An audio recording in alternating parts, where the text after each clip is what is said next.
ये महिला एक दानव वायरस से संक्रमित हो गई थी। अपने परिवार पर बोझ न बनने के लिए और वापस मुड़कर दानवों की भीड़ की तरफ चल पड़ी ताकि उसके परिवार को भागने का समय मिल सके। पहाड़ से अनगिनत राक्षस नीचे की ओर दौड़ रहे थे और पलक झपकते ही उन्होंने उसे निगल लिया। अपनी पत्नी को राक्षसों द्वारा जिंदा निगलते देख डेविड का चाचा बहुत दुखी हो गया। इस स्थिति में डेविड और बाकी लोगों को अपना दुख दबाकर तुरंत अपनी कार से भागना पड़ा और सुरक्षा के लिए एक तेल के कुएं के बेस पर चले गए। उनके पीछे दानव टिड्डियों की तरह इंसानों के इलाके में घुसपैठ कर रहे थे। जल्द ही डेविड और उसके साथी आखिर में उस सैन्य बेस पर पहुंच गए जिसकी सैनिकों ने बहुत तारीफ की थी। लेकिन बेस के गेट पर पहुंचते ही वे सब हैरान रह गए। बेस का गेट खुला हुआ था और कोई उसे खोलने के लिए नहीं था। सैनिकों ने बार बार कॉल किया, फिर सब सावधानी से अंदर गए और देखा कि सब कुछ अंधेरे में डूबा हुआ था। शायद बिजली सिस्टम में कोई समस्या थी। अच्छी बात यह थी कि उन्हें कोई राक्षस नहीं दिखा। जैसे जैसे वे अंदर गए उन्होंने देखा कि अलार्म पहले ही बज चुका था। जाहिर है पूरे बेस पर राक्षसों ने हमला कर दिया था। लेकिन चूंकि चाचा के कंधे पर चोट लगी थी इसलिए उन्हें अलग अलग काम करना पड़ा। पूर्व पत्नी बच्चों के साथ चाचा की चोट का इलाज करने के लिए मेडिकल रूम में गए। वहीं सैनिक डेविड को पावर सिस्टम ठीक करने के लिए मशीन रूम में ले गए। रास्ते में सैनिक ने डेविड को बताया कि तथाकथित हेल्स गेट असल में 15 साल पहले एक तेल का कुआं था। ये राक्षस उसी कुएं से निकले थे। इतने सालों से वे छेद को बंद करने और राक्षसों को रोकने के लिए उसमें खारा पानी डाल रहे थे। उन्होंने देश भर से नमक भी लाया ताकि सुरक्षा मजबूत की जा सके। लेकिन उन्हें उम्मीद नहीं थी कि ये इतना गहरा है कि इसे कभी भरा नहीं जा सकता। इसलिए इंसान आखिरकार राक्षसों से खुद को बचा नहीं पाया। जल्द ही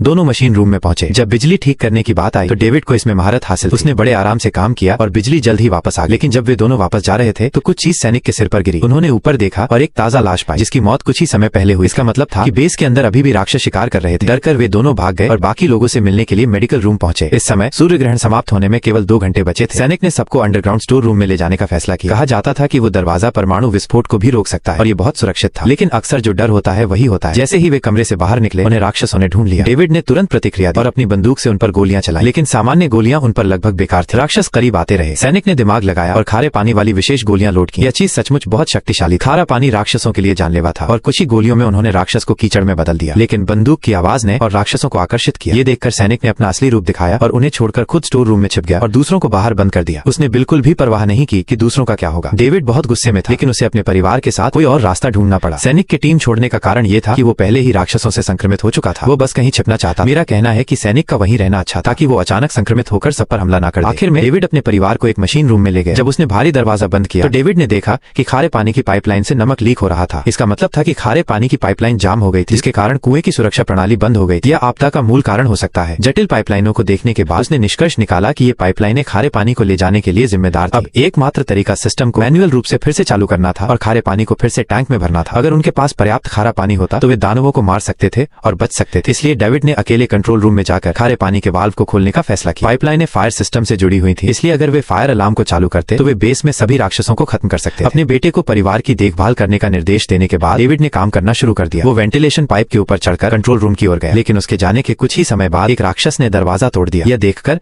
परिवार को फिर से भागना पड़ा। डेविड संकरी वेंटिलेशन पाइप के माध्यम से आगे बढ़ा और देखा कि राक्षस पाइप के नीचे भोजन कर रहे। डेविड सावधानी से रेंगते हुए आगे बढ़ा और आखिरकार कंट्रोल रूम में पहुंचा। लेकिन उसने पाया कि यहाँ भी एक राक्षस खा रहा था। उसे हिम्मत करके वाल्व को धीरे से घुमाना पड़ा। अच्छी बात यह थी कि राक्षस को पता नहीं चला। डेविड ने सफलतापूर्वक सर्कुलेशन टैंक खोल दिया जिससे खारा पानी फिर से पाइपलाइनों में बहने लगा। सब कुछ सामान्य हो गया। लेकिन जैसे ही वो वापस जाने की तैयारी कर रहा खाने वाले राक्षस ने उसे पकड़ लिया। वो सीधे पाइप में उसका पीछा करने लगा और उसका पैर पकड़ लिया। शुक्र है चाचा ने उसे पहले एक डिब्बा नमक दिया था। उसने जल्दी से नमक राक्षस पर छिड़क दिया। खारे पानी के कारण राक्षस तुरंत पिघलकर राख हो गया। जब डेविड खुशखबरी लेकर अपने परिवार की पिछली जगह पर लौटा तो उसने पाया कि वे गायब। उसे तुरंत एहसास हुआ कि उसका परिवार भी खतरे में है। दुर्भाग्य से उनकी किस्मत खराब। राक्षसों से बचते हुए वे एक ऐसी जगह पर पहुंच गए जहां से बाहर निकलने का कोई रास्ता नहीं। धीरे धीरे वे राक्षसों से घिर गए। जब वे मरने वाले थे तो डेविड ने आवाज सुनी और दीवार पर एक ब्रॉडकास्टिंग डिवाइस देखा। उसने तुरंत ब्रॉडकास्टिंग के माध्यम से उन्हें फायर सिस्टम खोलने और राक्षसों से लड़ने के लिए खारे पानी को छोड़ने का निर्देश दिया। लेकिन दुर्भाग्य से स्विच राक्षसों के झुंड के ठीक बीच में था। अपने परिवार की रक्षा के लिए चाचा ने बहादुरी से एक कुल्हाड़ी उठाई और बिना किसी झिझक के राक्षसों की ओर भागे। शुरुआत में वो एक एक करके राक्षसों को मार रहे थे लेकिन उम्र और थकावट के कारण वो जल्द ही राक्षसों से घिर गए। राक्षस बूढ़े व्यक्ति पर रहम नहीं कर रहे थे और उसे बेरहमी से काट रहे। लेकिन आखिरी समय में चाचा ने अपनी पूरी ताकत लगा दी और फायर स्विच को नीचे खींच तुरंत भारी मात्रा में खारा पानी बाहर निकला। जैसे ही राक्षस खारे पानी के संपर्क में आए वे राख में बदल गए। यहाँ तक कि कई राक्षस जो कोनों में छिप गए थे वे भी नष्ट हो गए। दुर्भाग्य से खारे पानी का भंडार सीमित था और जल्द ही छिड़काव बंद हो। ये राक्षसों को मारने वाली बारिश जल्दी से आई और चली गई। तभी धरती अचानक हिलने लगी। ये पता चला कि 24 घंटे का हिसाब का दिन आखिरकार खत्म हो गया। सभी राक्षस जैसे कि उनकी ड्यूटी खत्म हो गई हो बेस में वापस लौट गए और जल्दी से जमीन के नीचे अपने घर में घुस गए। लेकिन जब पूर्व पत्नी और बच्चे डेविड से मिलने की तैयारी कर रहे थे तो वे उस सैनिक से मिले जो पहले भाग गया। बिना कुछ कहे उसने अपनी बंदूक निकाली और टेलर को गोली मार दी। सैनिक जो राक्षसों से संक्रमित हो गया था जानता था कि वो नहीं बचेगा और वो उन्हें भी मारना चाहता। शुक्र है डेविड समय पर पहुंच गया और उसे एक डिब्बे से मारकर बेहोश कर दिया। जब सबने सोचा कि खतरा टल गया है एक विशाल सेंटीपीड जो जमीन के नीचे लौट रहा था ने उन्हें देख लिया। ऐसा लग रहा था कि वो उन्हें अलविदा कह रहा है। डेविड ने बिना किसी झिझक के अपनी बंदूक उठाई और उस पर गोलियां चलाई। इस कार्य ने उस विशाल राक्षस को पूरी तरह से गुस्सा दिलाया। जला दिया। उसने अचानक अपना मुंह खोला और सैनिक को जो बहुत करीब था निगल लिया। इस अप्रत्याशित कार्य ने उन्हें भागने का समय दे दिया। डेविड अपने परिवार को एक मेडिकल रूम में ले गया। चालाक डेविड ने घटनास्थल पर मिले नमक और पानी जैसी चीजों का इस्तेमाल किया और उन्हें एक बाल्टी में मिला दिया, जिससे उसने एक खारे पानी का बम बनाया। जैसे ही विशाल सेंटीपीड दरवाजा तोड़कर अंदर आया, डेविड ने तुरंत खारे पानी के बम को उसकी ओर मार दिया। तीव्र प्रतिक्रिया ने तुरंत विशाल सेंटीपीड को नष्ट कर दिया। पूर्व पत्नी का जैक के प्रति विचार पूरी तरह से बदल दिया। प्यार की चिंगारी उसके दिल में फिर से जल उठी। जब वे सुरक्षित रूप से अड्डे से बाहर निकले